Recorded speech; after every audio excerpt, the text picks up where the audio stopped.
Welcome to today's edition of the Rush 24/7 podcast. Hey, folks, great to have you here as we kick off yet another 3-hour excursion into broadcast excellence hosted by me, America's real anchorman, and America's truth detector, and the doctor of democracy.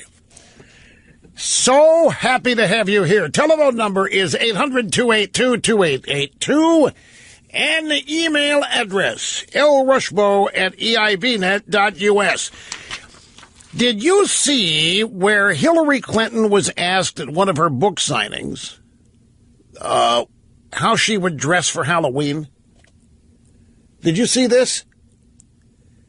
It's kind of pathetic. She said that she would probably go as the president.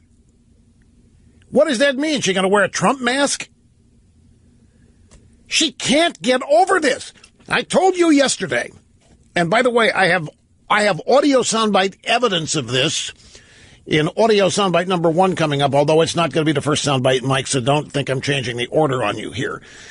The point that I made yesterday is that no matter what the Mueller investigation turns up or doesn't turn up, no matter how it goes, in fact, let me put it this way. Let's take the absolute most unexpected outcome. Let's say the Mueller investigation ends up turning up all kinds of genuine illegality, collusion, whatever, between Hillary and her campaign and the Russians. Even with that, the drive-by media is not going to give up the ghost that the Russians colluded with Trump and vice versa in order to steal the election. They have been at this for so long that it has become its own reality. And there's not a single, if Trump is in office for 8 years, I'm telling you today that they are never going to drop this line. They're never going to drop this narrative that Trump and Russia colluded. A, they want it to be true. B, they have convinced themselves it was true from the get-go. But now, having immersed themselves in it for a full year, it literally has become the animating aspect of all of their lives. It's the reason they get up in the morning, to prove it, to find evidence of it. And these people are renowned for telling themselves lies and getting so immersed in it that they end up believing them all. And that's where we are with this. And it's problematic for a lot of people because there's still a decent swath of the population that only gets its news from these people. So I'm just warning you about this. But I think Hillary saying that she's going to... How do you dress up as president? You know what I would do if I were Hillary? Here'd be my costume. I say somebody get Hillary a giant balloon and put it on her head and have her go to her Halloween party as a beep. One of the great things about radio is the theater of the mind. A talented host will paint a picture for the audience. And then the audience ends up actually creating that photo or that picture, that image in their own minds. So imagine Hillary Clinton walking into a Halloween party with a giant balloon on her head, with cutouts for the eyes and the nose and the mouth and so forth. What would you think she is? Anyhow, said she would go as the president. All of the attendees laughed and applauded. But, by the way, when I say it's really sad, I'm not feeling sad. Don't misunderstand for Mrs. Clinton. It just is sad. She is another one of this crowd. The presidency was hers, and it's been hers since, I don't know how far back, but it was going to be hers in 2008. It was taken away, and then 2016, and it was taken away. And she can't give it. She just cannot give it up. If she only had someone close who could try to help her, somebody she was close to, intervention or something. I frankly don't think it's going to happen, and part of me is happy about that because she will continue to provide fodder for the program. So, folks, in leading into all of this today, I want to focus on what the media is focusing on. The media is slowly and reluctant, not all of them, but slowly and reluctantly realizing that the indictment of Manafort doesn't even get them close to where they want to be, and certainly it doesn't get them close to where they thought they would be on Friday when it was leaked that there had been sealed indictments. Over the weekend, they all had convinced themselves that whatever this indictment, because the prosecutors come out with the big gun first. And stand by, because that's a salient point here. All prosecutors who know what they're doing come out with the big guns first, particularly when you're at trial and you've got the jury impaneled. You load up the big guns because you want to create the indelible impression right off the bat that your perp is guilty. So these people in the drive-bys were convinced, because of the immersion they've been in for the past year, that whatever this indictment was, that it was going to be big, because they've all bought into the notion that Mueller is there to get Trump, and Mueller's investigators are there to get Trump. And everybody in Washington's joined at the hip in the project of getting Trump, getting him out of town, getting him out of the White House. This indictment comes, and at first they followed through on what their natural progression led them to, that this is it. This is the first phase.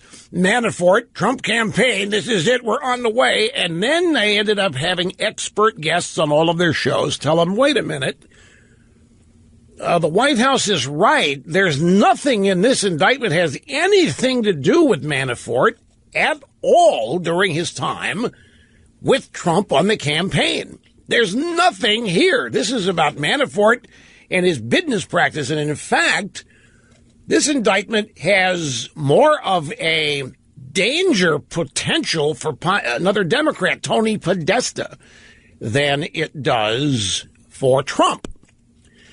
So after a day of a quasi-cold shower that didn't totally cool them off yesterday, they then refocused on George Papadopoulos, because Papadopoulos was in the campaign, and Papadopoulos copped a plea. He pled guilty to a process crime. He lied to investigators, and his plea occurred on October 5th, but Mueller, this is important too, held the announcement of that for his announcement of the indictments of Manafort and his buddy Gates yesterday. The problem is that Papadopoulos was not an official member of the campaign. He was a liar. That's what he's been charged with. And the best way to describe this poor guy is that he's a rogue. You know, every campaigns, particularly the Trump campaign, where all the action was. I mean, you go to the Republican primaries and the Trump campaign was where it's at. This radio show, this is where it's at. And the first 10 years when this is the only show that's out there, none of the others have sprung up yet. Fox News has started. I mean, this was where it was everyone wanted to be involved. Success has many fathers, failure is an orphan. That's what the Trump campaign was. And it attracted hangers-on like mad who wanted to be part of the campaign. Everybody wants to be part of something big. Everybody wants to have meaning in their lives. And this guy glommed onto the campaign, was able to pass himself off to certain people as a meaningful cog, but he never was. But the drive-bys have turned their attention to him because it's abundantly clear to them that he provides a better route to getting Trump right now than Manafort does. Now, Andy McCarthy, my good friend who is a former federal prosecutor, as most of you know by now, successfully prosecuted the blind sheikh, Omar Abdel Rahman, 1993. Sent him to the gallows. Well, sent him to prison after a successfully tried case. Andy was the prosecutor in the U.S. Attorney's Office for the Southern District of New York, which is Manhattan. And Andy has since left and is now a writer books, columns, and so forth, predominantly at National Review. And he had a piece. He had a piece today, well, actually posted it last night, that put this whole thing in terrific perspective. Remember the experience from which he comes. He is a former federal prosecutor. He has done what Mueller is doing. Not as a special counsel, but as an investigator. And as somebody who gathers evidence for the express purpose of getting a conviction against those who have been charged, or gathering enough evidence to secure charges. And I want to read to you a paragraph from Andy's piece because it reminded me of a conversation I had with him about this long ago. And I want to add to one of his points here. He writes, to put it another way, notice that Mueller did not make Papadopoulos plead guilty to collusion with Russia. For a prosecutor, Papadopoulos pled guilty to lying, a process crime, a Martha Stewart kind of crime. He didn't plead guilty to what everybody is hoping they are able to prove here, and that is collusion with Russia. Now, for a prosecutor, Andy writes, there's nothing better than getting a cooperating accomplice to admit guilt to the entire scheme the prosecutor's investigating. If you can get that, you are halfway home. It goes a long way toward proving that the scheme existed. Once you've got that, once you have a cooperating accomplice admitting guilt to the scheme, it becomes much easier to prove that the cooperator's confederates are guilty too. But even though there's a great deal of evidence that Papadopoulos colluded with Russia, there's no charge along those lines. That's not what Papadopoulos has been charged with, which is utterly strange. All there is a single false statement charge on which, according to the plea agreement, he's probably looking at no jail time. And if there is, it's not going to be any more than 6 months. Why no collusion charge? Why? I mean, Papadopoulos is out there admitting that he had this professor, and he was telling this professor stuff, and the professor said he had dirt on Hillary, and he was trying to arrange a meeting between the professor and the campaign, and Papadopoulos wanted to be the go-between. He wanted to be a powerful guy. He wanted to come up with evidence that would help the Trump campaign defeat Hillary, blah, blah. But none of that is what he's been charged with. None of it. Even though he admits it. Why no collusion charge? Because collusion isn't a crime. Did you know that? It isn't a crime. But here's what I remember Andy telling me, because I've peeled his brain about the blind shake trial. Because to me it's been for me it was a learning exercise. And it was especially relevant in recent years as all of these legal cases involving Guantanamo and terrorism and so forth sprang up, and how Andy secured that guilty, that conviction has always fascinated me. And I remember him telling me that one of his best days in the entire blind shake trial came in the first week, because he secured the cooperation of one of the other main defendants. The blind shake had a bunch of co-conspirator defendants also on trial. And Andy got one of those defendants to cooperate and plead guilty. So when this happens, and if you watch enough legal and crime shows on TV, you know that when somebody pleads guilty in exchange for an agreement or lesser charges or whatever, they have to go to court and allocute. You know what that term means, Dawn, because you're in there transcribing this stuff. Allocute means they have to go in there and admit it in their own words. They stand up before the judge and they explain to everybody what they did. Andy secured this guy, this co-conspirator, got a guilty plea out of the guy, and this guy had to allocute. He had to tell the judge in his own words what he did that made him guilty. And Andy told me he had this guy admit the whole scheme. Admit everything. That was the deal. You want to be treated differently here? You want to be slapped on the wrist? You want to be protected from these guys? You tell everything. Admit everything. The structure of the blind sheikh's cell. Admit what your ideology is. Admit what you guys believe. Admit why that matters in terms of what you did. Admit the role of the blind sheikh. Admit the role of everybody else involved. Talk about the different targets that you guys all had that you were planning to bomb and the people they were planning to assassinate. Andy made this guy get up and explain all of that. And he said that may have been the best day, one of the best days of trial, because at the opening moments of the trial, I have my witness admitting everything. True, it's a plea deal, but he's still explaining and admitting everything, and he's got to tell the truth or else he doesn't get the deal. And so I had one of the blind sheikh's confederates owning up to everything on one of the first days of the trial, and there's my case being made for me by one of the co-conspirators. The prosecutor investigating a big criminal scheme, that's what you do. If you get a cooperator like, in this case, Papadopoulos, you make him plead guilty to the big scheme. You make him explain the roles of the other conspirators. You make him allocate to everything. Once you have that, then you've proved that the big scheme exists, and you are then 90% of the way to convicting the other participants. As a prosecutor, you want to get the jury over the belief hurdle as soon as you can. And even more important, the opening statement, you have one of the co-conspirators stand up and admit it. He succeeded in doing that.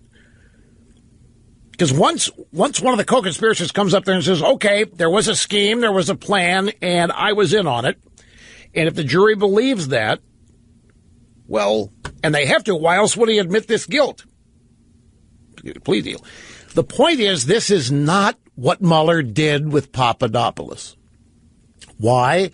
Because he doesn't have it with Papadopoulos. I have to take a break, but you get the drift here. This was in the eyes of several, you'll hear some soundbites coming up, very weak opening. If Mueller is behaving as per the usual that prosecutors and special counsels do when they're trying to nail big fish. By the way, it's all falling apart for Papadopoulos in another way. The professor is disclaiming much of what Papadopoulos is saying. Professor's name is Miss Food. We'll have that story coming up. I just want to close the loop on this. What did Mueller do here? Instead of having Papadopoulos cop to the whole scheme and collusion and the campaign trying to collude with Russia, instead he has this accomplice, this Papadopoulos, in collusion, has him plead guilty to what? A single false statement? Which under the sentencing guidelines is looking at no jail time. I mean, this is a firecracker doesn't go off. I mean, this is a fizzler. Why would Mueller do this? You launch with your big guns. You got the drive-bys waiting for the big gun. You got the drive-bys waiting for the end all. This is it. This is what the investigation's been all about since Friday. The announcement of the leak, and everybody's chomping at the bit. And this, Manafort, with nothing to do with Trump and now Papadopoulos, nothing to do with collusion, but instead lying to investigators. Now Mueller's not an idiot. He knows that you want your cooperators to admit the thing you have spent months investigating actually happened, and in a case that there's supposedly all kinds of evidence of collusion, he doesn't have Papadopoulos plead guilty to collusion, because, again, collusion isn't a crime, but also Papadopoulos can't testify to any, no matter what. I mean, hang on, there's one more thing I want to add to this, too. All right, welcome back. Great to have you. Rush Limbaugh, having more fun than a human being should be allowed to have. Okay. So, conceding that Robert Mueller isn't an idiot, he knows what I just told you that Andy McCarthy wanted to accomplish in a blind shake trial. You open up with the kill shot. In Andy's case, he had one of the blind shake's co-conspirators admit to everything and finger all the other co-conspirators and then spell out the targets. And that's ideal. That's what all prosecutors would love to be able to do. So here's Mueller, and he's got Manafort under indictment. He's got this guy Papadopoulos. And he cannot get Papadopoulos to plead guilty to collusion because collusion isn't a crime. The crime has to be conspiracy. There's that word. And in this case, conspiracy means an agreement to violate the law, an agreement to violate a particular criminal statute, i.e. conspiracy to commit murder. Conspiracy to bomb a building. Conspiracy to hack an email system. Conspiracy to hide your emails and server from whoever. If you got conspiracy, now you have a crime, but he doesn't have Papadopoulos on conspiracy. So this is an opener without any kind of a big bang. And it means they don't have that. If they had that, if they had Papadopoulos or Manafort on conspiracy to collude, then they would make people plead guilty to that. That's Prosecution 101. Here's J. Christian Adams. We've had him on the program. He was a member of the Department of Justice's Civil Rights Division after Obama was inaugurated. You remember Chris quit when Eric Holder announced that there would be no Department of Justice investigation or action taken against the new Black Panther Party in Philadelphia for the actions they had taken in voter fraud. They had intimidated people from showing up at a particular polling place or two and voting. And Holder had made it clear that we're not going to go after those people. So J. Christian Adams resigned and set out on a new career.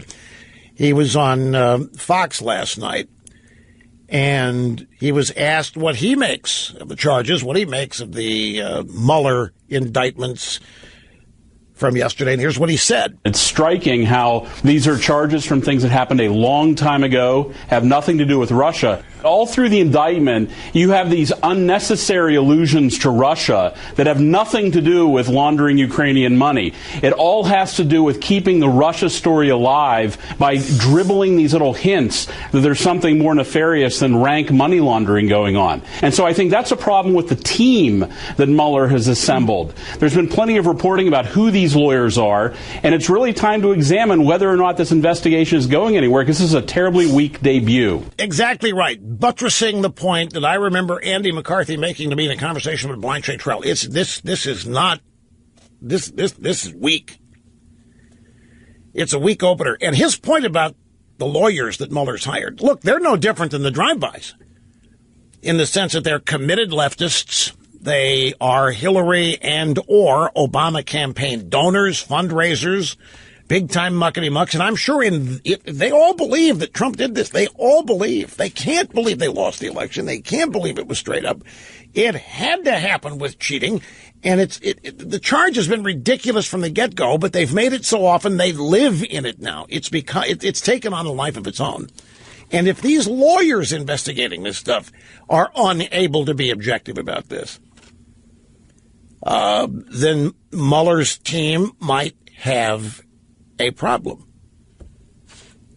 This is the best they've got. And now, some might say, but Rush, you might be forgetting the fact that Mueller could be sandbagging it. Everybody could be wanting everybody to think and analyze this the way you are.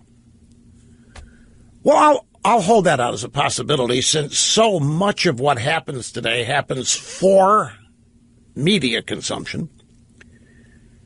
So I have no doubt that Mueller and his team, Adams is right here when he talks about these irrelevant references to Russia in the Manafort indictment. Nothing to do with Russia, but they're feeding the mob. Mueller knows enough to know that he's got to keep the press engaged on his side, so they put some morsels in there that they know the press is going to gobble and swallow and misapply. But it's going to make it look like Mueller's on the case and Mueller's got something going when they really don't have anything. Now, the point about the downside to sandbagging is, what does it get them in the courtroom? What does it get them at the end? When they really want to get Trump, they want to get Trump for real, not just in the media, unless they think that getting Trump in the media will be enough to force him out of office. But they've quote unquote gotten Trump in the media every day since the election, and Trump's still there, and there's no sign he's going anywhere. Much of the daily news being ignored by these people is off the charts good. The latest, next sound bites are going to be 20 and 21. Consumer confidence hits highest level since December of 2000. Some of this stuff doesn't make sense. You've got polls out there showing Trump's approval numbers in the 30s.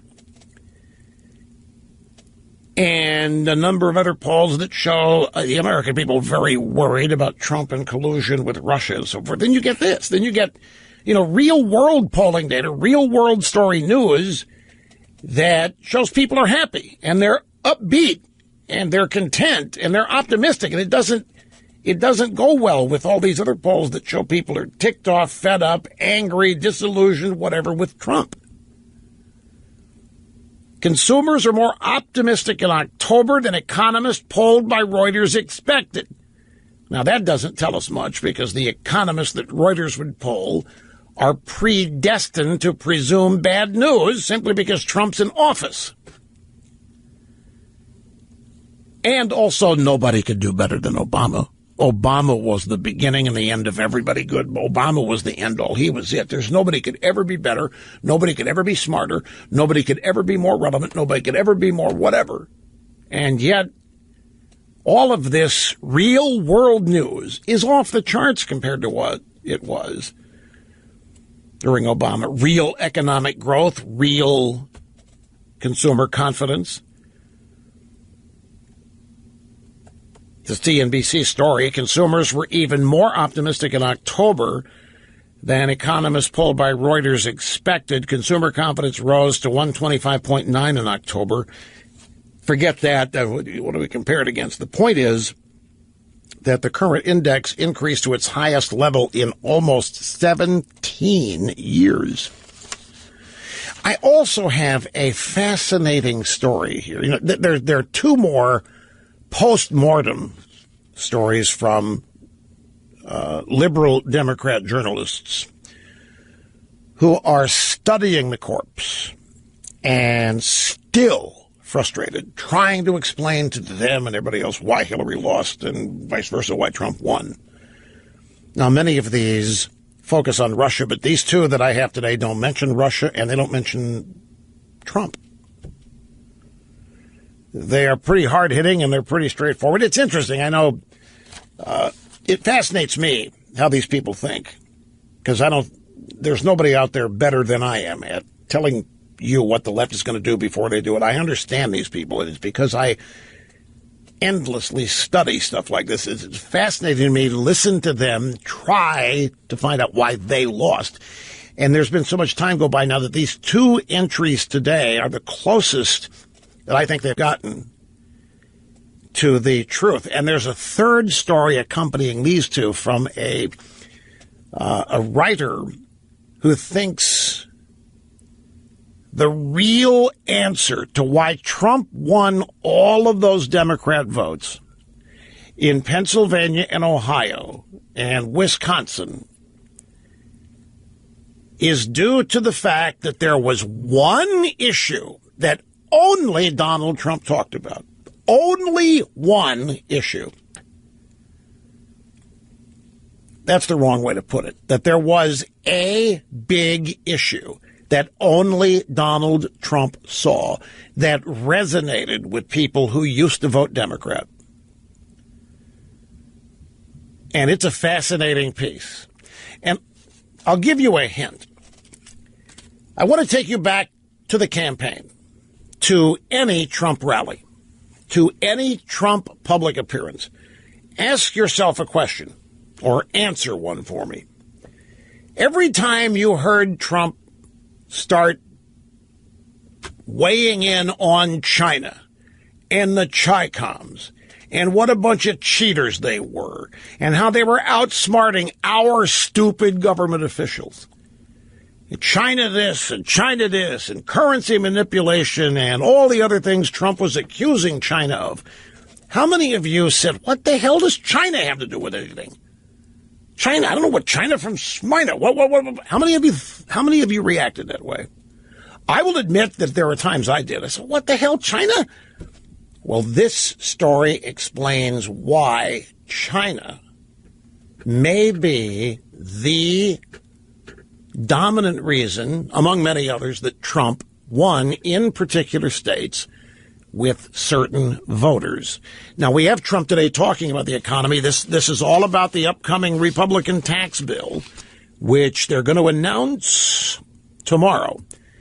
This at the White House tax reform industry meeting, 2 bites. You know what? I better take the break, since there are 2 bites. Take the break, come back and continue with this right after this. So hang on. Here's Donald Trump this morning at the White House during a tax reform industry meeting, the first of 2, and the next soundbite may surprise you a little bit. Here's the first. The economy is doing very well, but it can do much better. A lot of jobs are going to come from this, and a lot of companies are going to start pouring back into the United States. In fact, we're going to be announcing one big one sometime very shortly. A very big one coming back into the United States. All of you have done a tremendous job mobilizing your members, talking to the members of Congress, which is very important, and making a strong case for tax reform in the media. The media is not all fake, so therefore we can get a fair shake. Now is the time to redouble our efforts. Your country needs you now more than ever before. I'm just going to shoot you straight here. Donald Trump's not getting nearly the credit he deserves for the performance of the U.S. economy. You talk about a rebound. I mean, where was it 10 months ago? Where was it a year ago? Where was it during the 7 years of Obama? Remember, they were trying to tell us that we had to adapt to a new reality, and that is an America in decline. We had to adapt to these things because America's past had been not real. Our economic heft and our superpower status was largely undeserved, but now it was time to pay the piper and find out how the rest of the world that we have been trampling all over lives. And Trump, of course, has reversed thinking. He has reversed performance. There is confidence among consumers. They're spending. Jobs are being created. This is real world news. In fact, I think that's a new term. You have the everyday drive-by narrative, and then there's the real world news, which they're not reporting. And the performance of the U.S. economy is one of those real world news stories that people need to be aware of that's being ignored. The second soundbite is from none other than the satanic leader of the Chamber of Commerce. I say that lovingly and with humor. Tom Donahue. This was in Washington at the White House at the same tax reform. Tom Donahue has been president and CEO of U.S. Chamber of Commerce for a long time. Tom, do you have anything to say? Thank you very much for having the meeting, Mr. President. Thank you, Tom. The business community has been waiting a long time for an administration and a president and a willing Congress to do what we haven't done for many decades. We're going to have some differences amongst the business community on what should be the takeaways in the ads, but we just have to work on that, and I think your planning is really quite good. Off to Asia and everybody else get it worked out. Now, of course, there are 2 ways to look at this. What's that? Well, not entirely a dig. But even Donahue, Chamber of Commerce, pro-amnesty, big open borders guy, has been universally aligned against Trump from the get-go. Now he's in the White House praising Trump's tax plan. What do you mean a dig? Would you have to work on that? I think your planning is really good. Off to Asia, everybody else get it worked out, so forth. I think he means off to Asia is part and parcel of this. You think that Tom Donahue said, look, bud, just get out of here. Just head to Asia and play around with whoever over there, and we'll do the... You think that's what he was saying? Well, that's why I say it could go either way with Donahue. I mean, if Donahue's supporting Trump, you might... What's Trump agreed to get this guy's support? Or you could say, what has Trump done to change this guy's mind? The jury's still out. We don't know. But I want to get a phone call in here before we'll have further analysis of this, of course, folks. But here's Kelly in Dover, New Hampshire. Welcome. Hi, Rush. Thanks for taking my call. Yes, sir. This past week, I just turned 53, and I'm retired Navy, work for the federal government. Everything that's going on with this special counsel, I lived it before. Iran-Contra, Bill Clinton, all of that. And I'm sitting here thinking to myself, I gotta tune out of all this because there's going to be no end to it. And all the good that you just expounded with Trump is doing, it's getting lost. And it's getting lost to the point where even myself, who is very engaged politically, am tuning out. Laura Ingram's my favorite. Hey, even watch her debut last night. I know where you're coming from. You were on a big high. Trump wins. Okay, all right, the country's seen the light. We're off and running. And then the establishment started putting the brakes on everything, and now the establishment's got their chief special counsel investigating Trump to destroy him, and you're distraught. I am. It's Ryan. It's McConnell. It's come to the point that... Yeah, I understand. I understand. Look, I'm not trying to de-emphasize this or sweep it away, but this is what pushing back looks like. Kelly, keep the radio on, because you raise a great point here, and it's a teachable moment, but I'm out of time to deal with it right now, but we will. You think Bryan Cranston, the Breaking Bad actor, Walter White, he was talking to me? You think he was? I will. So hang on, folks. We're just now getting warmed up. Back before you know it. Views expressed by the host on this program are expressed in joy and fun, frolic, and frivolity, as well as seriousness and intensity. Depending on what's called for, that's what you get. Telephone number 800-282-2882. The email address lrushbo@eibnet.us. Now, as to Kelly, our last caller, I'm glad he mentioned it. This comes up periodically. And for those of you who have heard me say this a number of times, I beg your indulgence as I run through it again very briefly here. I maybe need to change some of the words I use to avoid it sounding so redundant. My phrase is, this is what pushing back looks like. Kelly, did he say it was 53 or 63? 53 years old, voted for Trump, all excited. I'm sure that every Trumpist was thrilled. I mean, what a high that was. Election night, Hillary so depressed she didn't even show up to concede. Had to send Podesta out there, and the rest is history. And there was, I know a lot of people who expected a short period of time of anger and upset disbelief. But then people expected that country would come together and the losers would realize they lost and would set about trying to figure out why they lost and getting back in the good graces of voters, which is what used to happen. Whether Democrats or Republicans, and I'm going back 20 or 30 years now, after a presidential race, the losing party would at least try to make voters think that it got the message and was endeavoring to find out how they could get better. Well, none of that happened here. None of that surprised me. I was expecting everything that's happened and more. I never expected the establishment to lay down. I never expected the establishment to welcome Trump, treat him as a winner, as a valued member, as a qualified member. Never expected any of it. But a lot of people hoped. A lot of people hoped that there would be at least some unity on the premise that the country's in bad shape and needs to get better, and that things need to happen to improve areas like the economy and healthcare and immigration. Instead, it got worse in terms of the partisanship, and it's only continued to get worse. And my explanation to people for this is what, look, we're pushing back here against decades, not of Democrat control.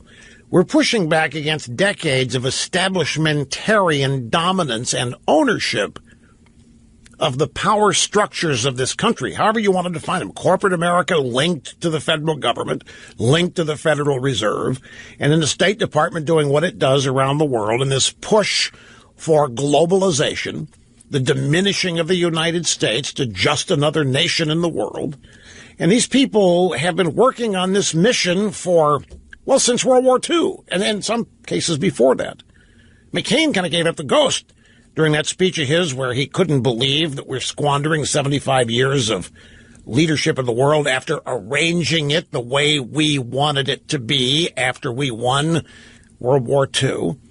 And that was he was exactly right.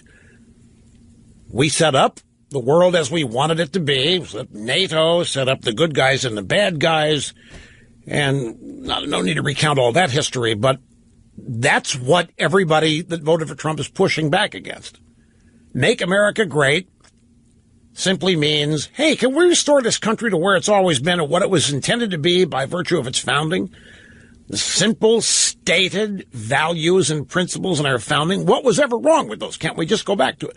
Well, 75 years of an attempt to reverse those principles and water them down and make this nation nothing more than yet another nation or citizen of the world with rapidly erasing or evaporating boundaries, nation states. So this was a major, major, shocking surprise. And the people who lost do not consider anything about this victory legitimate, including the electoral process that produced it or the voters in it. And so you, who voted for Trump and Trump, are forever going to be rubes, enemies, idiots, dupes, dolts, whatever they think of you. The effort to defeat them is a daily thing. It didn't just happen on Election Day. And the idea of these people setting aside their grand plans for America and the world at 75 years of having those plans, various stages of implementation, I'm sorry to say, is just not realistic. Look, these people are not going to stop trying to get rid of Donald Trump. They are not going to stop trying to disqualify him in as many minds as possible. It is a daily thing. You know, I think a number of you are going to have to redefine success. You're going to have to look at the Mueller indictment and its emptiness as a sign of success, rather than the fact that Mueller exists and his investigation is ongoing as a negative. Do anything about that. It's there. It's real. It's happening. You know, we're all raised to want to be loved. We're all raised to want to be respected. Most of us are raised to be open to liking everybody else and respecting everybody else. But none of that's realistic. You're going to be hated. You're going to be disliked. You're going to be resented. You're going to be envied. You are going to envy. You are going to resent. You're going to dislike. How you deal with all of that is what we're facing here. Yeah, our side won, but the other side doesn't even concede it. Everything they're doing is on the premise that this whole thing was illegitimate. Even if it was real and legal, it's still illegitimate. It was not supposed to happen. Trump's a boob. You're a boob if you voted for him. And all. So it's an ongoing thing. There was never going to be any euphoria with this beyond the excitement you felt election night, the anticipation maybe in Inauguration Day. But this is what trying to recapture the country and make America great again is going to require. It's hard. I know you don't want to be dispirited. You want to be positive. You want to be upbeat. You want to be excited after this kind of an incredible accomplishment and victory. And you want people to be with you in the mission to make America great again. And it's just frustrating and depressing as hell to realize that there's so many Americans that hate this country and would do anything they could to take it down. I mean, that's really what this NFL stuff is. When you boil it down to brass tacks, that's what this is really all about. Of all places to have to sit there and watch your country beat up, you don't want to watch it on Sunday afternoon or Monday night watching football. And it's depressing as hell to think that it's even happening there. And then you find out that the people that own teams and run the league don't even have the guts, in many cases, to stop it. So, yeah, I mean, it's got its aspects that are depressing. But, folks, it was never going to be easy, and it was never going to be conventional. This election cycle and victory cycle, we're never going to replicate election victories of the 60s and 70s and 80s or whenever your fond memories of elections are.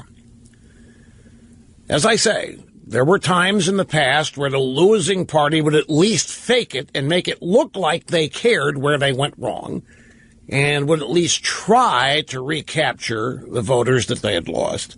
But that's not what's happening here. The left has decided to continue to divide the country and to continue to categorize people with identity politics and victim status, and they want the chasm to get bigger.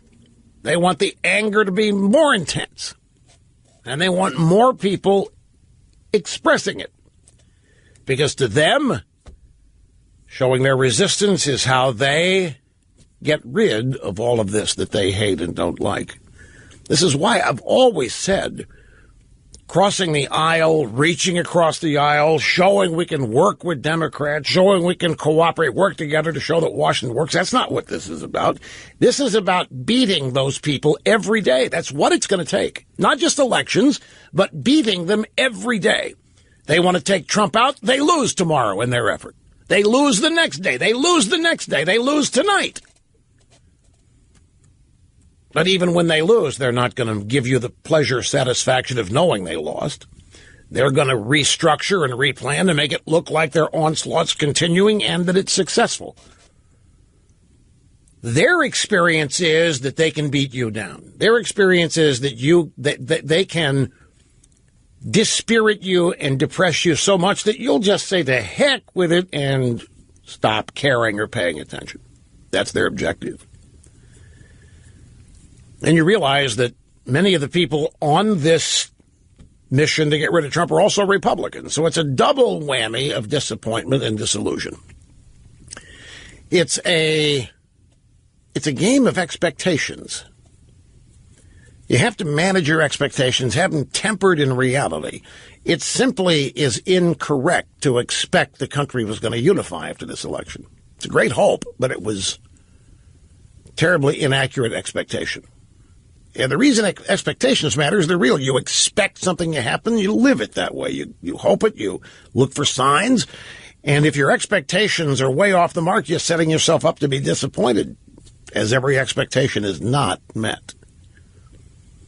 So you have to redefine what success is. You have to redefine what defeat is. And realize, folks, they have thrown everything they have at Donald Trump. And they still have not made a dent in the bond that exists between Trump voters and supporters and Trump. They have been trying with everything they know. This dossier is actually a new technique. They learned early on when the Access Hollywood video that traditional methods of destroying political opponents don't work on Trump. If the Access Hollywood video didn't do it, there's nothing in their arsenal that will. They haven't yet learned that they can't destroy Trump. They still think they can. The only people can destroy Trump are Trump and his voters. But the media can't. And the Democrats can't. But they haven't figured that out yet. So they go off book and spend $12 million creating a phony, fake intelligence document that they all conspire on to make it look like it's genuine and real intelligence. It's nothing political. There's nothing political about it. This is intelligence. Trump did this. Trump did that. We've got the evidence of the Russians and an MI6 guy. Sale MI6. Now we find out and learn that the whole thing is nothing but a political document that they bought and paid for outside the mainstream of political tricks because they figured out traditional tricks don't work. And this didn't work. And now Mueller's announced his 2 big indictments and guilty pleas, and there's nothing that ties anything to what he's got now to the real target. Trump colluding with Russia. And you know why? Because there isn't any evidence of Trump colluding with Russia. And you know why? Because it didn't happen. But these people are used to getting what they want without evidence. They're used to getting what they want without facts. They're used to getting what they want simply by being able to use the media to overpower and intimidate their opponents into quitting, conceding, giving up. But Donald Trump doesn't do that. He doubles down every time he criticizes when they act like stuck pigs. He doubles and triples down on it. Trump is showing the way. Trump is showing you how to deal with all of this.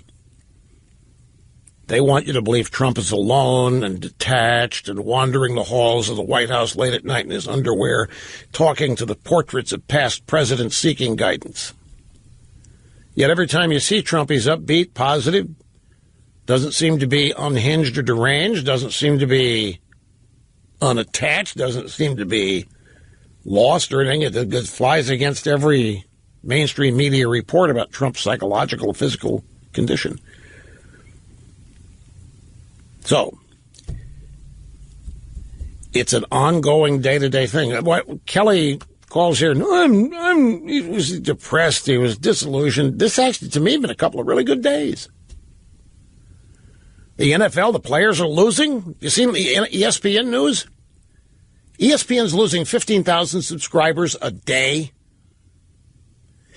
ESPN is faced with the real possibility of not being able to afford the rights to Monday Night Football when this contract expires.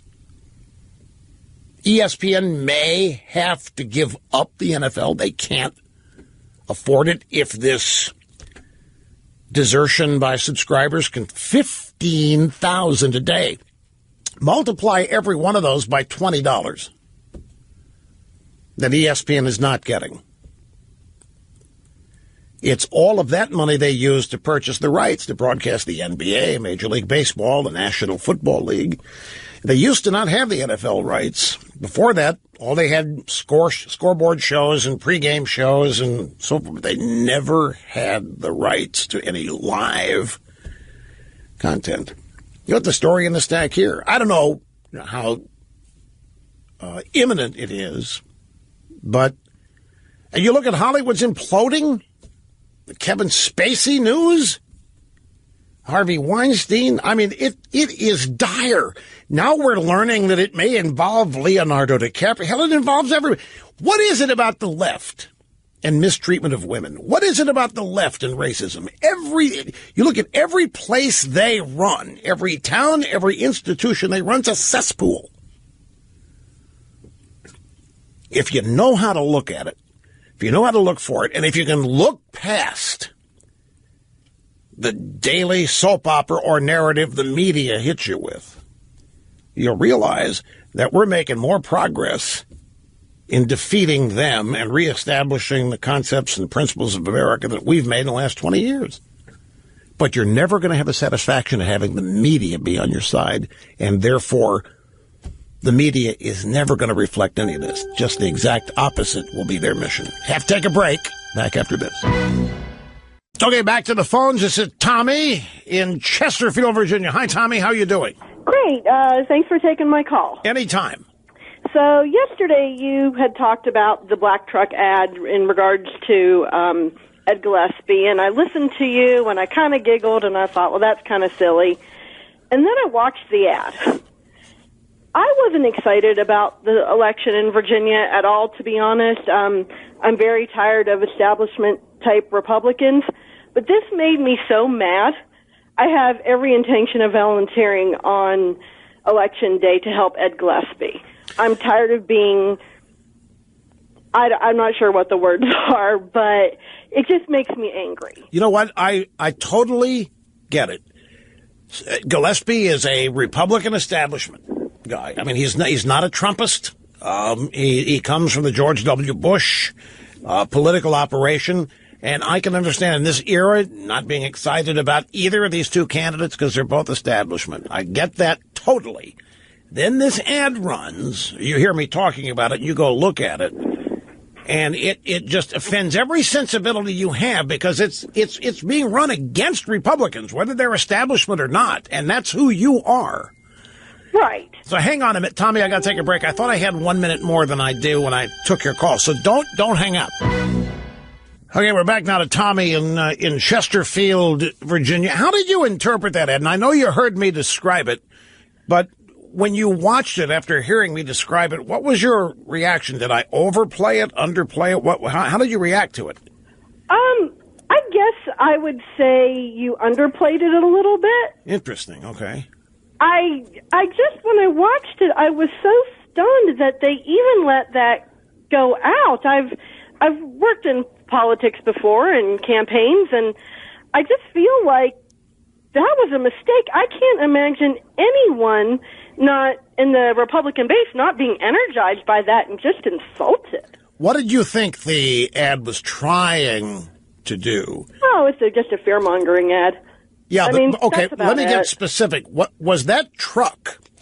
Was the driver of that truck, was he actually trying to run those kids down, or do you think capture them and put them in the back of the payload part of the truck and take them away and deport them? What do you think I couldn't. Because I talked to people who think I'm thinking both run things them are down. true. Just that right-wing conservatives are trying to kill your children. Yeah. I don't know. That's the reaction I've gotten from most people I've asked about. They're making it look like that ad was trying to find those kids to run them down. Yeah, I was just genuinely and honestly shocked. And I have to tell you, I have a friend that reported it to YouTube for hateful content because she was so offended. Well, I'm debating whether to. Maybe it's just I'm too jaundiced, but I was not shocked. I was offended. I was out, but I was not shocked. I know who these people are. I know that they are the extremist, mean-spirited. Really, these are the people that are causing problems and are everything they accuse us of being. And this is just a long line of ads like this. There was an ad run against George W. Bush in Texas in 2000 where a black kid was being dragged on a dirt road by a pickup truck that had somehow identified as part of the Bush campaign. I mean, these people are just vicious. But see, your reaction, here you were, you're sitting there, you're not excited, you're not juiced, you're not even going to participate. You see this ad, and it's worked the exact opposite way it was intended. Now you're going to go do what you can for Gillespie. Absolutely. And I think that reaction is becoming more and more common. Well, I'm glad you called to share me with this. Well, thank you so much for taking my call. My pleasure. Thank you, Tommy. I've got some snarky emails. Rush, you don't really get it. You don't realize we're really trying to destroy Trump. What did I just spend 20 minutes saying?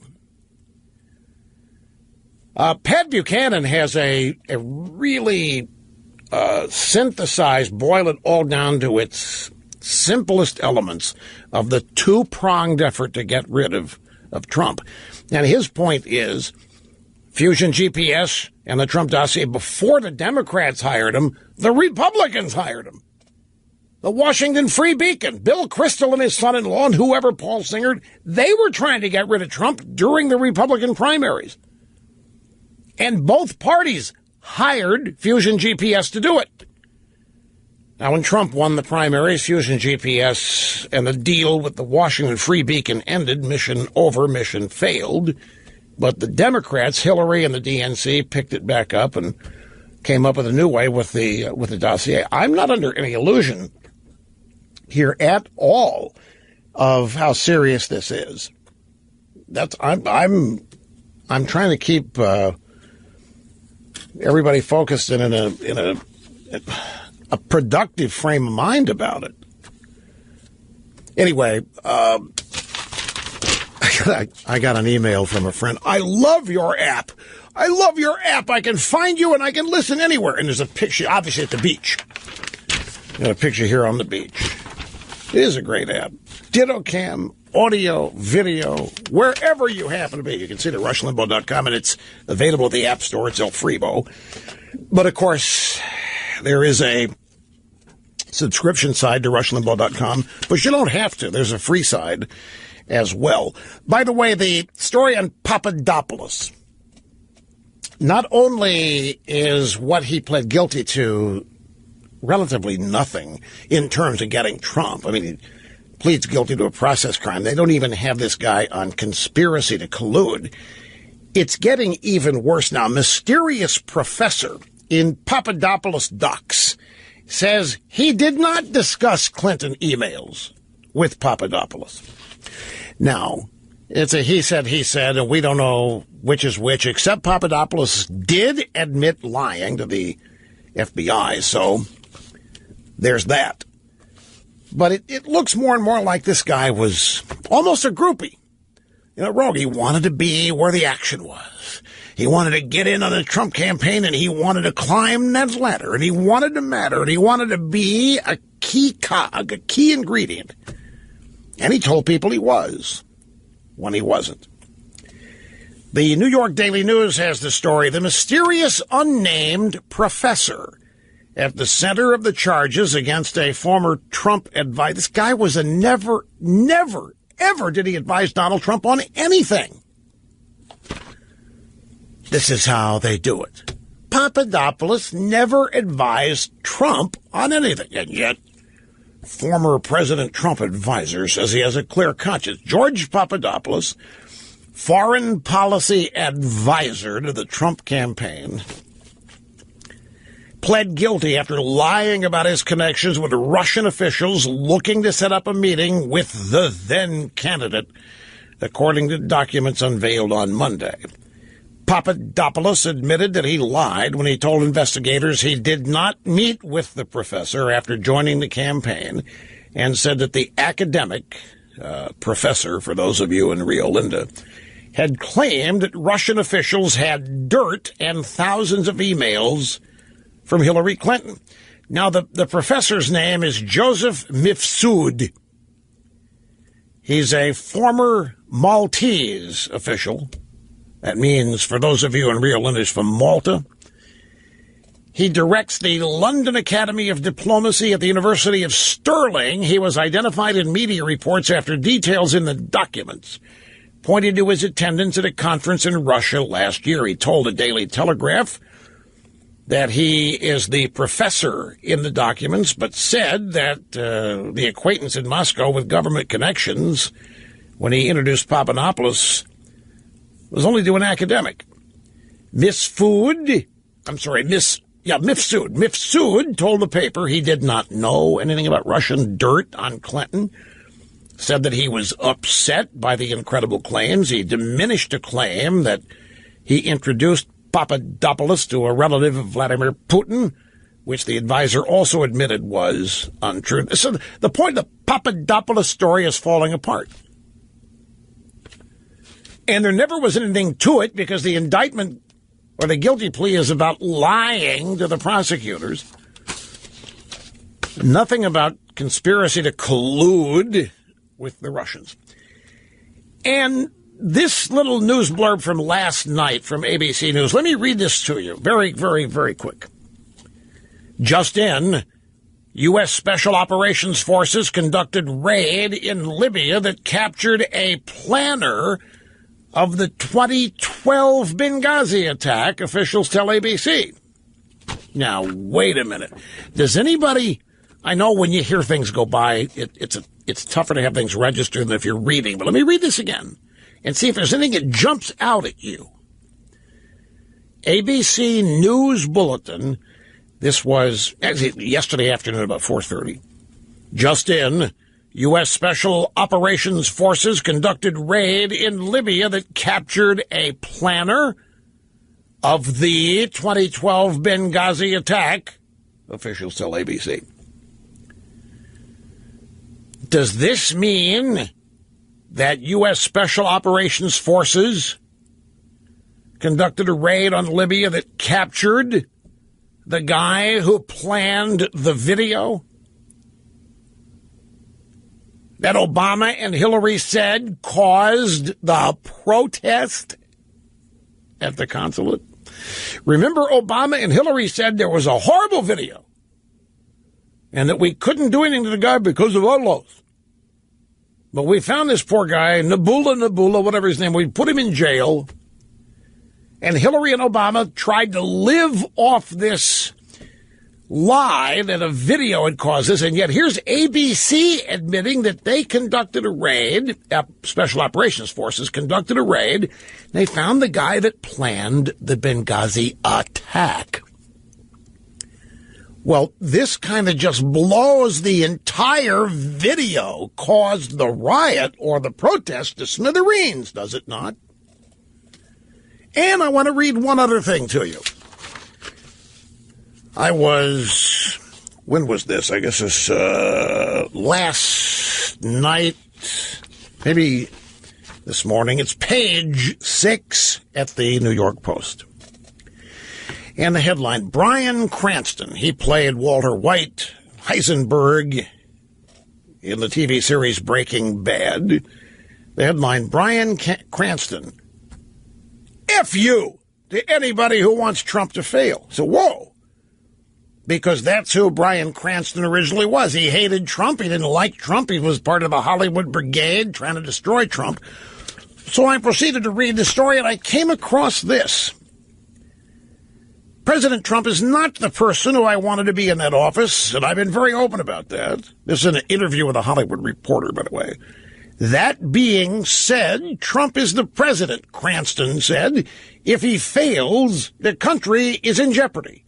It would be egotistical for anyone to say, I hope he fails, Cranston said. To that person, I would say, F you. Why would you want that? So you can be right? Now, would I be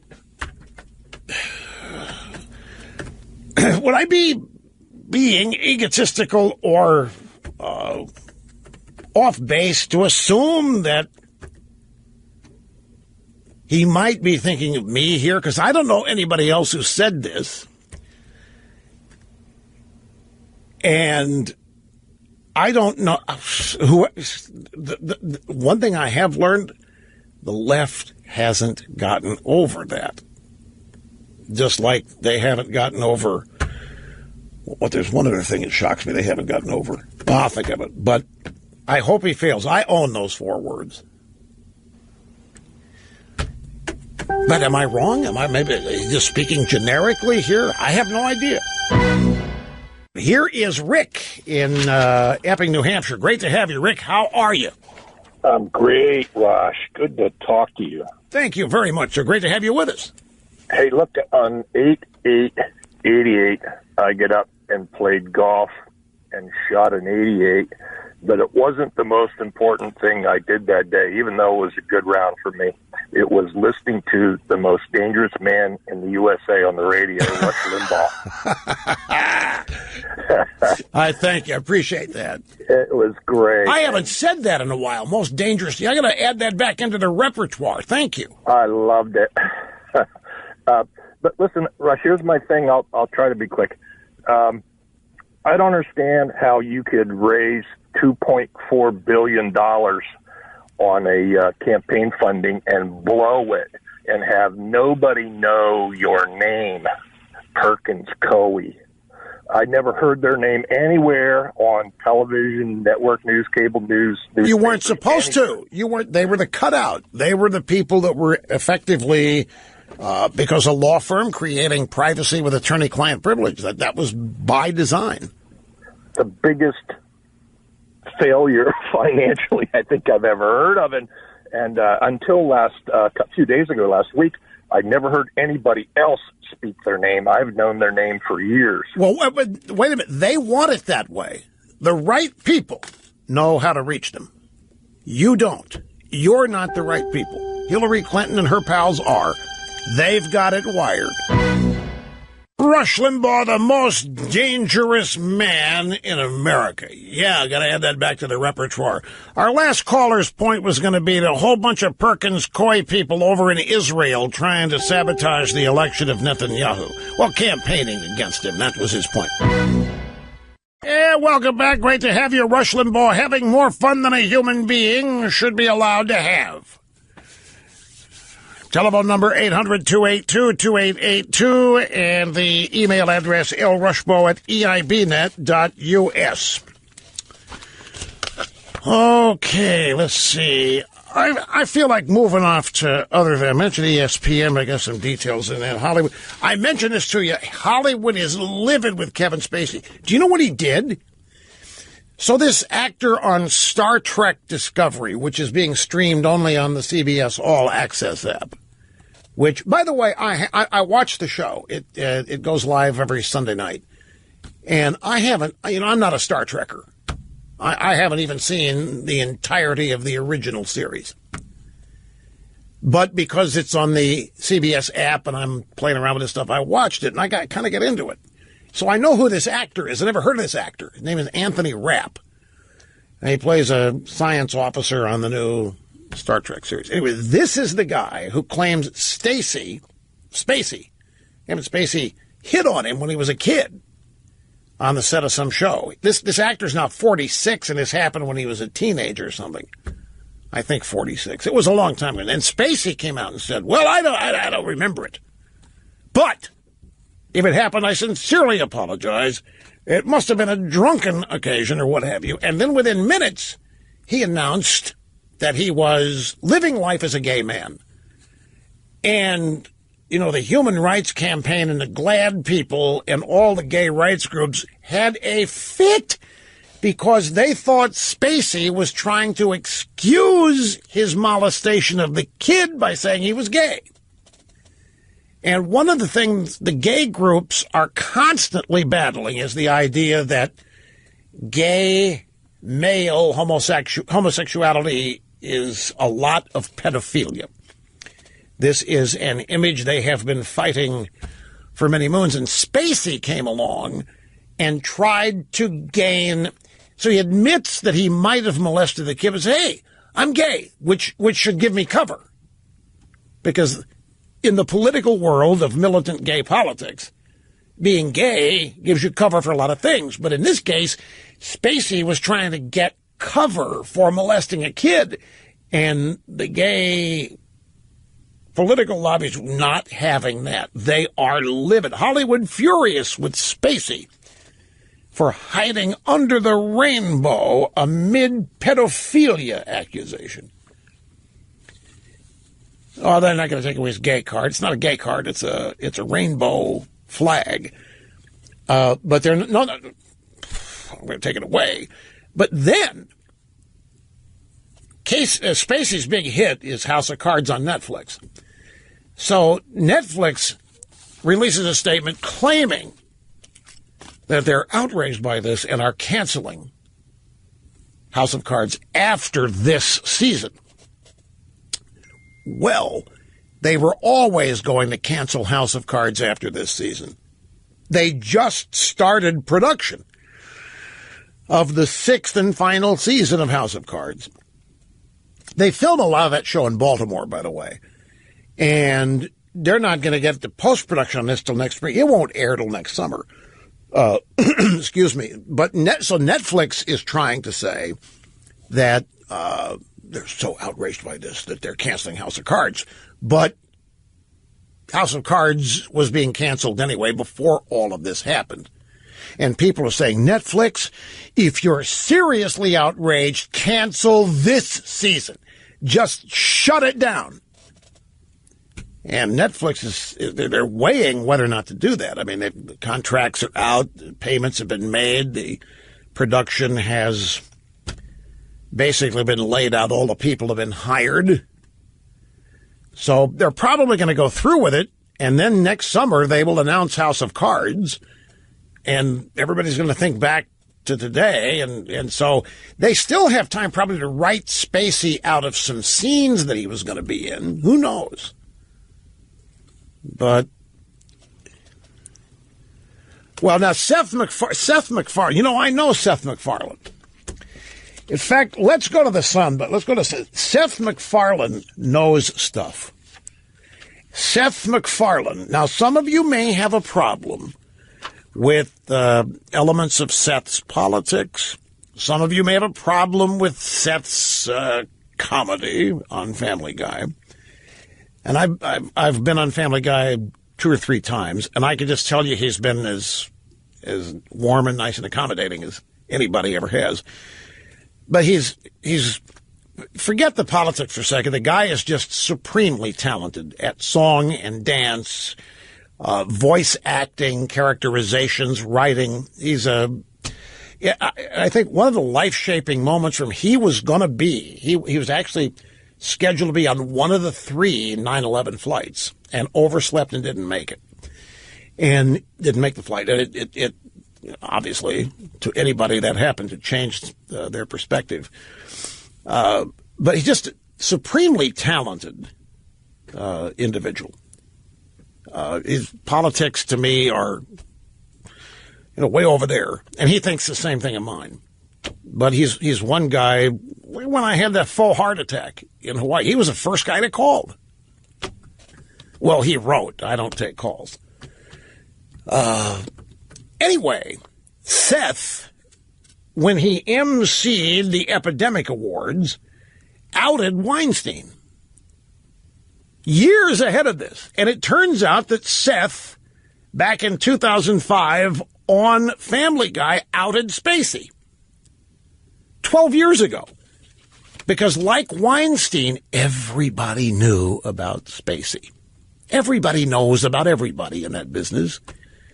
There's so much. That's why Meryl Streep, feigning ignorance over all this in her acceptance speech at the latest award show, it just rings hollow. They all know what's going on out there. Have you ever wondered why? Look at where all of this sexual harassment and abuse of women is. It's in Hollywood. Wherever you go that liberals run things, it's a cesspool. And yet, who are they? They're the ones that preach to everybody else about their religious values or their screwball conservative values, and they preach feminism, and they preach enlightenment toward women and respect. Then you look at the roles women are cast in. You look at the roles African Americans are given. Basically, gangs, thugs, pimps. Women are placed in objectified roles, and yet these are the supposed leaders of all these social issues. These are the people preaching to us and everybody else. When Mike Pence says that as a policy he does not go to lunch or dinner with another woman unless his wife is present, they mock him, they make fun of. Who would you rather have your daughter interning for, Mike Pence or Harvey Weinstein or any of these other actors? And yet, who do they laugh at and make fun and impugn and all that?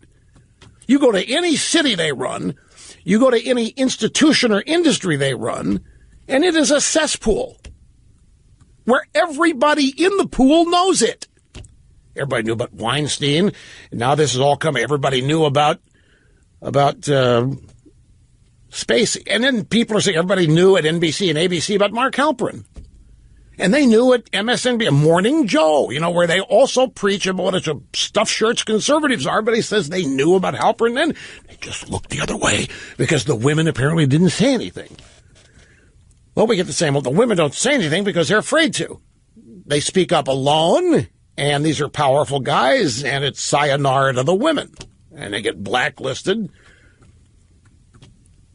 have bad things said about their reputations, and they're out of there. So here's Seth MacFarlane back on January 10th, 2013, the Academy Awards.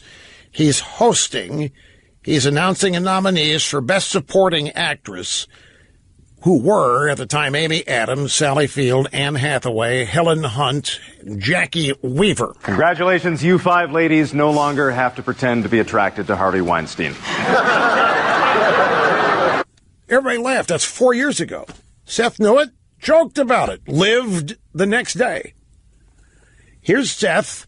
This is from Family Guy, his Sunday night cartoon show. It's from 2005. This is a clip of the character Stewie. Stewie is a baby, and Seth does the voice for Stewie. Help! I've escaped from Kevin Spacey's basement! Help me! I've escaped. He was running down the streets, and he's escaped from Kevin Spacey's. So, point is that everybody knows. Everybody knew. You know what? I've got these, I talked about this too. I've got these 2 post-mortems. One is Warner Todd Houston at Breitbart. Ohio Democrat Party warns, stop talking about Mueller investigation, stick to the real issues. Leaders of the Ohio Democrat Party are warning local activists to stop talking about Robert Mueller's investigation into supposed Trump collusion with Russia and stick to real issues as the election next year approaches. So what this guy's basically saying is, hey, stick in the real world. Stop playing the fantasy game here. Stop investing your electoral chances in whatever Mueller does. With the first indictment coming out of Mueller's team coming down and still no proof that any collusion with Russia occurred, Ohio Democrats are telling party members to stick with the issues. Instead of Russia, Ohio Democrats want to talk about the economy, jobs, social issues, not pushing conspiracy theories. This is in the Washington Post. David Pepper, the chairman of the Ohio Democrat Party, told the Washington Post that he and his fellow party officials don't spend time talking about Putin or Comey or any of that. All politics is local, and these people in Ohio are thinking that the national Democrats and the national media are blowing it here. He said, Pepper said, look, I'm as frustrated as anybody by what Comey did. Putin interfered, and Congress should get to the bottom of that. But if that's what we talk about, we're going to lose again. My attitude is, let's fix the things we can fix. And the way we really win is by getting a core message that appeals to across all 88 counties of Ohio. Okay, there's one. Here is another. This is by Nomi Emory. I mentioned this in the last hour, and that's why Trump won. This is in the Washington Examiner. And again, I'll ask the question again. Think back to the Trump campaign. Think back to any Trump rally or any Trump public appearance. The odds are Trump unloaded on China. He'd unload on China and currency manipulation. He would be critical of China and their cheating, they're exporting a bunch of cheap stuff that we would buy here, but not accepting any of our exports. Balance of trade, the trade deficit with China. I mean, he dumped all over China. How many of you thought, so what? China's not an issue with it. I mean, I'm for Trump, and I like Trump. Trade deals, China was always part of Trump railing against bad trade deals. And I remember during the campaign that some people said, why is he focused on China? China's not in the news for that. China. Well, that's what this piece is about. Nomi Emory, why Trump won, has nothing to do with Russia. It has nothing to do with Hillary. It has nothing to do with emails. It has nothing to do with anything that you would think. Let me give you two pull quotes that will give you the essence of Nomi Emory's piece. On October 10th of 2000, on the advice of the experts, Bill Clinton signed a now infamous trade deal with the Chi-Coms, calling it a win-win solution for both countries that would create hundreds of thousands of jobs. It turned out the experts were wrong. It created job losses in America that were worse than expected. Workers did not bounce back, as experts predicted, but remained unemployed. These job losses fanned out in concentric circles of failure, as losses of wages led to failures of stores, failures of restaurants, failures of local businesses in their localities, as entire districts fell into decline because as people lost jobs, they lost the ability to spend money in the community. Pull quote number 2. In the 2016 Republican primaries, Trump won 89 of the 100 counties most deeply affected by Clinton's trade deal with China. Trump's pessimism and anti-trade talk tapped into sentiments that everybody in these counties felt, but that were ignored by every other candidate and every other conventional voice. The study concluded that if Chinese import gains had been 50% smaller, Trump would have lost Pennsylvania, North Carolina, Wisconsin, and Michigan, and Hillary would have been president. The bill that her husband signed 16 years earlier ended up breaking her heart. Now, Nomi Emory's point here is that Trump didn't have an animus toward China for personal reasons. It wasn't because he had had bad experiences with them. It's because he knew. He knew that in certain parts of the country, that trade deal with China had devastated. It's much the same thing that Selena Zito has found in her reporting from the deep middle parts of Pennsylvania and Wisconsin and West Virginia and so forth, and deep parts of Ohio, that voters there were affected by all kinds of things that no other candidate ever mentioned. No other candidate ever mentioned China. I mean, Trump would bring up China. The other candidates would respond and try to get their 2 cents in on China, but nobody made China an issue except for Trump. And the fact that he did resonated with millions of people who had been adversely affected by that deal, and to them it was every bit as bad as NAFTA was for other people. And so Trump was naturally the candidate that was going to get their support. And the point of the research study was done that if Clinton's deal with China had only been half as bad, if only half the people who lost their jobs had lost their jobs, if only half the businesses had closed, if only half of the restaurants had closed, whatever, that Hillary probably still would have won enough of those people.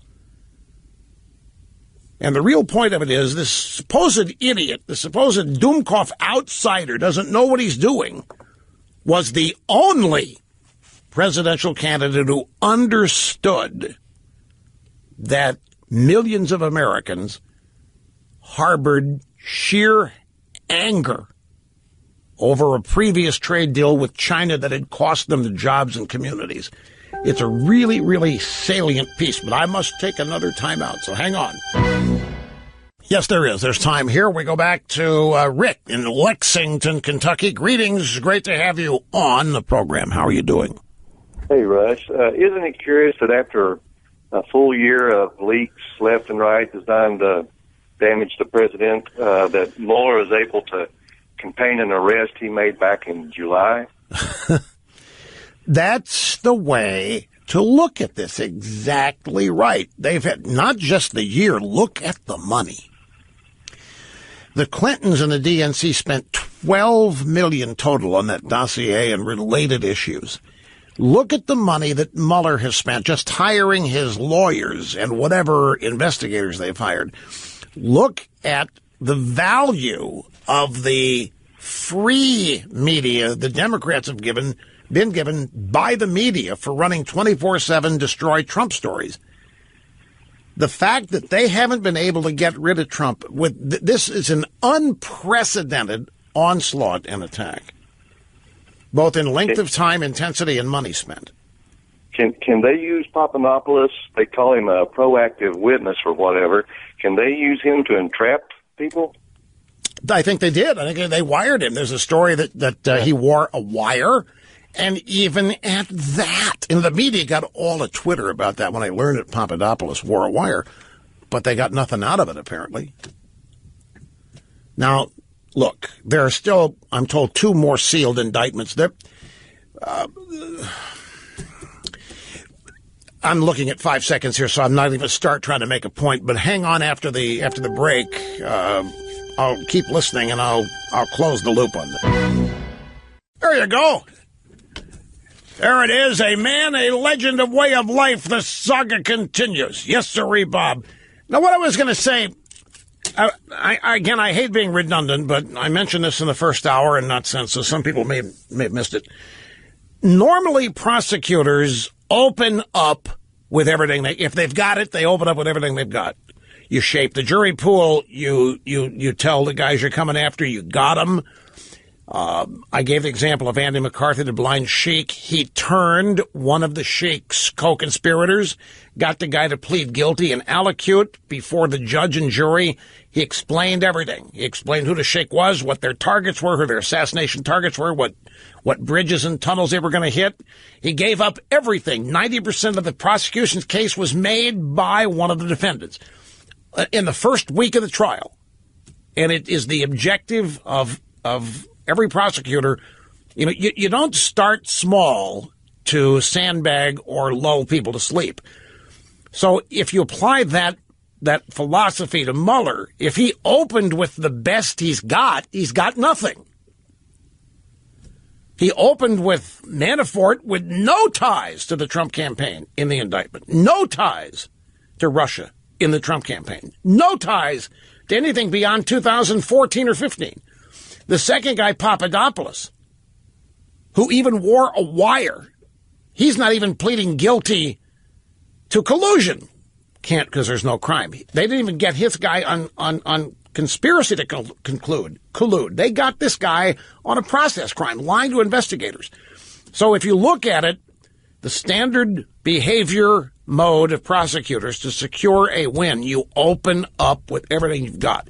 There's no longer surprise witnesses permitted. You have to, in discovery, tell the defense the witnesses you have to give them the witness list, so you can't do what Democrats in politics do and sandbag and save everything for a quote-unquote October surprise. In court, you launch. Now, if Mueller is trying the case in the media, well, that could change the equation. If Mueller wants to lull everybody to sleep by making them think this is the best we've got, then that could explain why he opens with nothing here. On the other hand, if Mueller actually wants to end up in court someday and actually wants to get a conviction of some people that will lead to the impeachment of Trump, then he opened with nothing. We just don't know. Now, in Mueller's case, impeachment is a political procedure. This high crimes and misdemeanor stuff. You can't impeach a president until there is the political will in the country to do it. The Republicans in 1998 learned this. They tried to impeach Clinton, but the public didn't want Clinton impeached, even though they had the goods. He lied under oath. He had done the Lewinsky dirty dancing. He'd done all that stuff. As Obama's preacher, Reverend Wright, said, he was riding dirty, but it wasn't enough to get him impeached. Well, he did. That's what Jeremiah Wright said. Bill was riding dirty. That was how he described the Lewinsky. Mommy, what Mr. Limbaugh mean when he said riding dirty? Don't worry, little Johnny. It just means that his car needed to be washed. Oh, okay. So, if Mueller is doing this for political reasons, if Mueller has a blockbuster that he's holding to come out later, then we just don't know. But based on what we do know and the fact that there has yet to be any evidence of collusion, Trump and Russia, and given that's what this is ostensibly about, and now that we know that Hillary and the DNC bought and paid for and practically wrote the Trump dossier, then a logical conclusion would be Mueller, if this is the best he's got, doesn't have anything. Again, let's play J. Christian Adams, that soundbite. Let me find it here. It is audio soundbite number, I've already put it at the bottom of this. Soundbite number 9 here. This will help explain it one more time. We'll play Dershowitz after this, number 10. So here's J. Christian Adams. It's striking how these are charges from things that happened a long time ago, have nothing to do with Russia. All through the indictment, you have these unnecessary allusions to Russia that have nothing to do with laundering Ukrainian money. It all has to do with keeping the Russia story alive by dribbling these little hints that there's something more nefarious than rank money laundering going on. And so I think that's a problem with the team that Mueller has assembled. There's been plenty of reporting about who these lawyers are, and it's really time to examine whether or not this investigation is going anywhere, because this is a terribly weak debut. And that's right, a terribly weak debut. But again, if he's trying this case in the media and setting everybody up for what he thinks he has as a blockbuster yet to come, we won't know. Now, CNN right now has this graphic on screen. Trump seethes over Russia indictments. Sarah Huckabee Sanders doing the White House briefing. Trump seethes. They're painting a picture of Trump in the White House, and he's told everybody to leave him alone, and he's just sitting there seething. And this is because the chief of staff, General Kelly, said, yeah, Trump's bothered by this. But I don't believe Trump has told everybody to get out of the room, and he's just sitting there steaming over things. This is no different than when they reported Trump's wandering the White House in his underwear, talking to the portraits of previous presidents seeking guidance. They want to make it look like he's unhinged, delusional, barely hanging on to sanity. And they're trying to do it here again. They're trying to make it look like these Russia indictments are, I guarantee you, Trump's in the White House laughing at these indictments. There's nothing to them, folks. If Trump is seething over this stuff, somebody needs to grab him, shake him by the shoulders real quick, because there's nothing to seethe over here.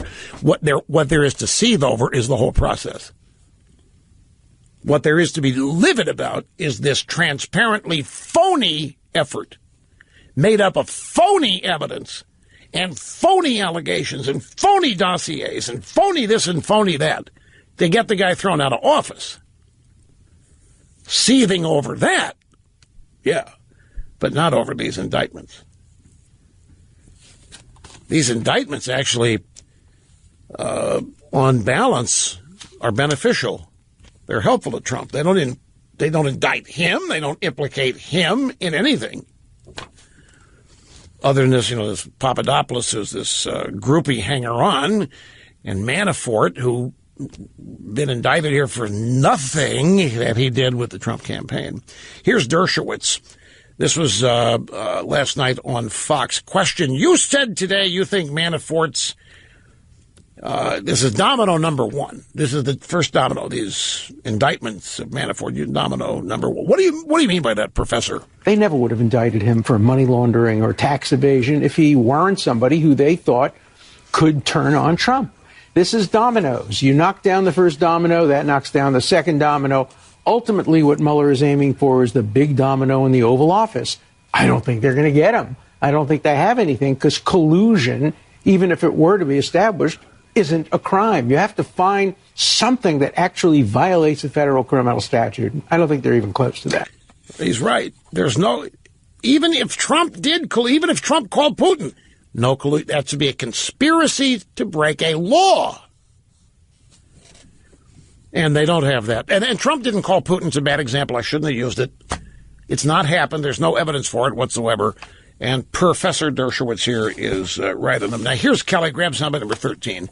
This is the chief of staff. This is last night on Fox. And the chief of staff is admitting here that this whole investigation is distracting to Trump, but not that Trump's sitting in there seething about anything. Yeah, I mean, it should wrap up soon. I mean, it would seem that they're towards the end of the witness pile, and I don't know how much longer it could possibly go on, but we're in great hopes that it wraps up. It is very distracting to the president, as it would be to any citizen, to be investigated for something while at the same time trying to carry the weight of what being president of the United States. He and I have, as you might imagine, multiple conversations a day. Generally, in the morning when we first talk, it'll be about these kind of things, just general conversation before we get down to business. But it is very distracting.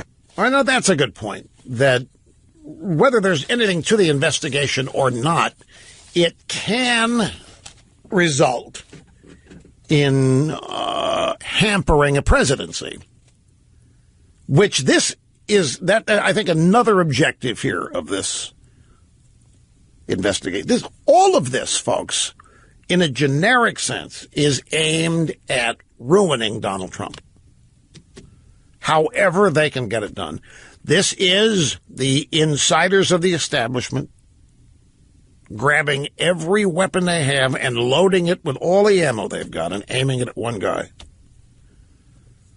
In their world, this kind of invasion of their turf will not stand. Some derelict real estate developer from New York who lives in a tawdry, gold-plated building is not going to come in here and undo 75 years of great work we've engaged in to chop the U.S. down to size to being no more important than the other nation in the world. We're not going to stand for it.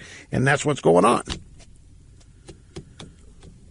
And they're sending a message to any other outsider like Trump who may be getting dreams of grandeur about replicating what Trump has done himself. Trying to squeeze a lot in here in our remaining busy broadcast moments. Bobby, Boca Raton, great to have you on the program. Greetings from South Florida, Rush. Thank you for very taking much. my call. You bet. So I heard you say that President Trump wasn't elected to save Obamacare and that it was Hillary Clinton who ran under that position. And then you said that Obamacare was designed to fail, and I was wondering if you could explain that to me. Yeah. Obamacare was established by Barack Obama, the Democrat Party, to eventually fail in its mission of insuring everybody affordably. The purpose of the failure was to then push the nation to single payer, run entirely by government. Obamacare, as structured, could not succeed. It financially cannot succeed as it is structured. Obama, in a 2007 speech to the Service Employees International Union, told them that he agreed with them that we need to get single payer. But he said the American people won't accept it overnight. It may take 10 to 15 years to get there. We have to condition them along the way. Well, that's what Obamacare was. Obamacare was pitched as an effort to insure everybody in cheaply and affordably, but it couldn't. Evidence is, look at all the waivers Obama had to give in order to get the insurance companies to play along. He exempted some of his close corporate buddies from having to meet all of the requirements because it would bust their bank. But not everybody was exempted or waived, and so it's now imploding. Right. And what you're hearing people say, if something's not done, it's going to fully implode. The purpose of it was to fully implode or get close to it so that the American people would clamor for a solution and would go single payer. Obama didn't believe the American people was ready for full-fledged socialism forced on them, but he thought they would demand it after a number of years of trying our hardest and working our hardest with Obamacare, but and blame the Republicans for some of the failure, and then say there is a fix for this if we just, put everybody on Medicare, we've got it. And that's what the ultimate aim was. And do you think they'll still be able to accomplish that despite the fact that President Trump is in office? If Trump were not, if Hillary were in office, we would be very, very close to it right now. Right. But I think the problem, of course, for the first 6 months, you Republicans did not want to help Trump succeed. Right. So the repeal Obamacare bills went essentially nowhere. But I think Trump remains the lone object to preventing Obamacare deteriorating to single payer. As long as Trump's there, a majority of the American people don't want that, by the way, either. It's close, though, depending on the polls you look at. It needs to be fixed with traditional market forces and principles employed so that there is common economic sense in the healthcare business. Even if it went single payer, you would still find out that they would still have to ration it, and that the elderly would probably not get care, would not get treatment, because even with single payer, I mean, with $20 trillion in debt as it is, that's what I mean. I'm glad you called and asked the question. Jeremy Piven accused of sexual assault by reality star Ariane Bellamar. You know, all of these perverts attacked Trump, remember, as unfit. And now look, and House of Cards shut down, canceled. I say it, it happens.